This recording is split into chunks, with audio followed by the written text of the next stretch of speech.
Tell me about your book on Anne Bradstreet. Oh, We'll talk a little bit about that. I know that you've written about her. She was a poet in 17th century America. Just a great time to be in America, a great time to be a poet in America. I think there yes, were like three of them yes. at the time. So tell me how that came about and what, that precedes this. So you're starting on a trend of these remarkable women. Maybe you've got things always come in threes. Hmm. So your third book will be about another remarkable woman. But what was the Anne Bradstreet book like for you? Well, I thank you so much for asking me about the Anne Bradstreet book. I loved writing that book.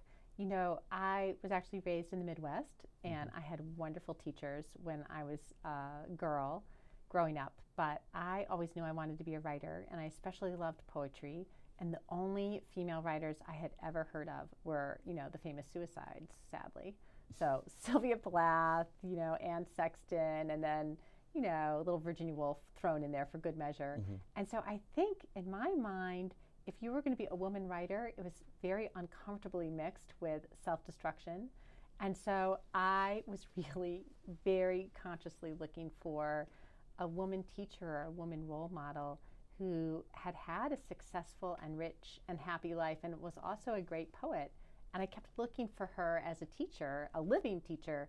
I never found her. I went to schmancy graduate school. I worked with Nobel Prize winning men. That's Boston Like, University's schmancy okay, graduate right. school. And I never found her. And then I moved to this little town north of Boston and I went for a run one day. I was supposed to start teaching and I hadn't prepared for class. And Mhm. I'm That's where sure, all the right, best syllabi come from, is when you run away from them and then come back. very fast. Hmm. And this syllabus had actually was prepared by the school. I was going to be teaching a Oh, syllabus. okay. I hadn't made it up myself. And the first person on the syllabus was some stupid Puritan poet, Anne Bradwood, Anne Bradford, Hmm. somebody. So I thought, oh, I could read her or I could go for a run. So I went for a run and I practically fall over a plaque on the house next door to me that says, the poet Anne Bradstreet used to live here. And I thought, oh my goodness. I went home.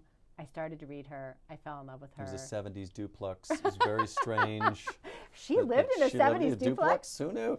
But this also tells all your students that instead of doing their reading, they should go for a They run. should definitely go for So, a right, run. yeah, you heard that here first. Go for a run. Don't read Anne Bradstreet. So, when you started to read Anne Bradstreet, then. Oh, I found this smart, irreverent, amazing woman that I had never been taught in school, and I could not believe it. She's so terrific.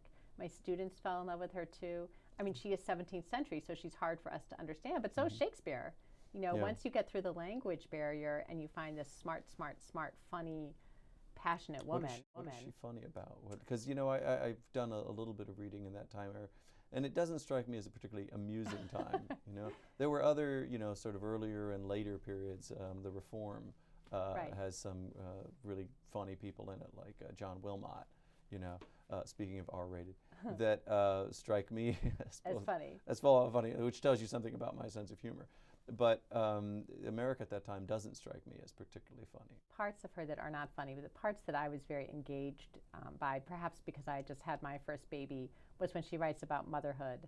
And I Hmm. think one of the reasons that she, in fact, became very popular amongst modernist poets in the beginning of the 20th century is that she has this really interesting thing she does. So when she's writing about motherhood, she suddenly takes the point of view of the baby and she says, um, oh, my mother, I'm going to do a bad 21st century translation of it, but essentially, my mother did wear down to the bone while she Bye Bye sung, which was a lullaby apparently that they sang. So the baby's perspective is actually sort of funny because you look at the mother and the baby's perspective on the mother is not the mother's perspective at all.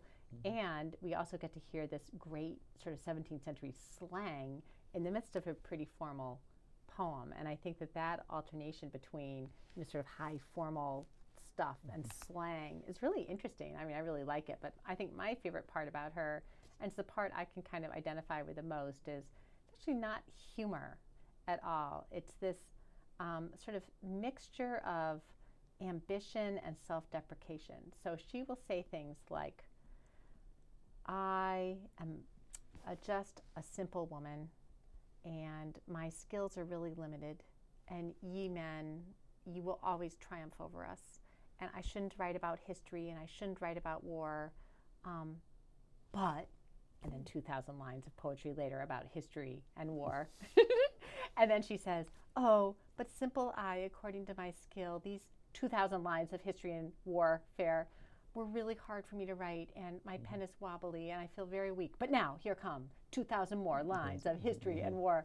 And I love that because her sort of self-doubt keeps working its way into these long history poems. So you're reading about Cleopatra, which, by the way, she really loved violence. You're reading about Cleopatra, and then suddenly you have Anne Bradstreet saying, oh, but this is really hard work for me, and I do hope that you, my reader, are being patient with me. And it's hard with all these babies. She had 8 babies crying, but I will persevere. It's so human. What's the best part about being a writer for you? What do you most enjoy about it? I love the opportunity to reflect and think and read great books. And, I thought it was the greatest privilege in the world to sit with the Bible every day and try and make sense of that text. I just thought, I can't believe that this is what I get to do. And, in an earlier era, we would have described the process that, we writers go through as a religious or spiritual experience. But that is very much, I think, what it feels like to me. What's the worst part of being a writer? The loneliness, the isolation, the sitting at the desk and nothing interesting is happening, and you read the words and you think, this is really drivel. And then for me, the endless snacking. Snacking is a bad part? Why that, well, when it's endless, that is how I cope with not knowing what to write that next. Seems like a good part of it. If you were starving, that would be the bad part. First but if you have 10 minutes of snacking. First 10 minutes of snacking is difficult to get through. No, that's the fun part. Oh, okay. It's the endless. I've broken teeth on hard candies. Really? Yes. Wow. I didn't know that as a writer hazard for a writer. You didn't know that all writers have these weird habits? Have broken teeth? Well, no, they smoke, the people who don't. What's the worst writing job you've had? Of all the things that you've written, what was the most difficult, we'll say? As being a writer? Yeah. Of the books you've written a couple books of poetry, right? You've written about Anne Bradstreet. You've written The Woman Who Named God. You've written probably a lot of responses to students. What I think I found, right there, what the most difficult thing is. It responding to students. That's the most difficult kind of writing. No, what I thought was most challenging is I just got a call from Harvard, actually, to write the chronology. They're bringing out Anne Bradstreet, a new annotated version to sort of standardize their John Harvard series of classics. So they called me up and said, would I do the chronology of her life and the bibliography? And it was sort of a grown-up moment for me. I guess I thought, well, I guess I am the person to do this. So yes, I will be a grown-up and I will do this. And then I know, because I spent so many years in that period, I know that some of our dating is a little complicated. So we're not sure exactly when the Bradstreets moved to this town or that town. But for the sake of a chronology, you got to write 1641. And so I would put these sort of stretches of time in my chronology, 1640 to 1642. I found it very challenging just to do that without getting to write a narrative of explanation. And I saw why I don't do that kind of thing for a living. What's the worst job you've had that was great preparation for being a writer? Selling jewelry. Really? Yes. Tell me about why. That looks so beautiful on you. When I can really picture you wearing that out to dinner, or, it's safe. Sapphires, you can wear them to the beach. You can take showers with them. You can wear sapphires you don't have to the beach. Yeah, you don't ever have to worry about them. And I don't know, there's just something kind of magical, don't you think, about... I don't buy jewelry often enough to know, but you really went into the spiel I there. did. Well, how long did you do that? A couple of years. Yeah. Okay. Was that when you were in graduate school, or? It was between college and graduate school when I was trying to be a poet.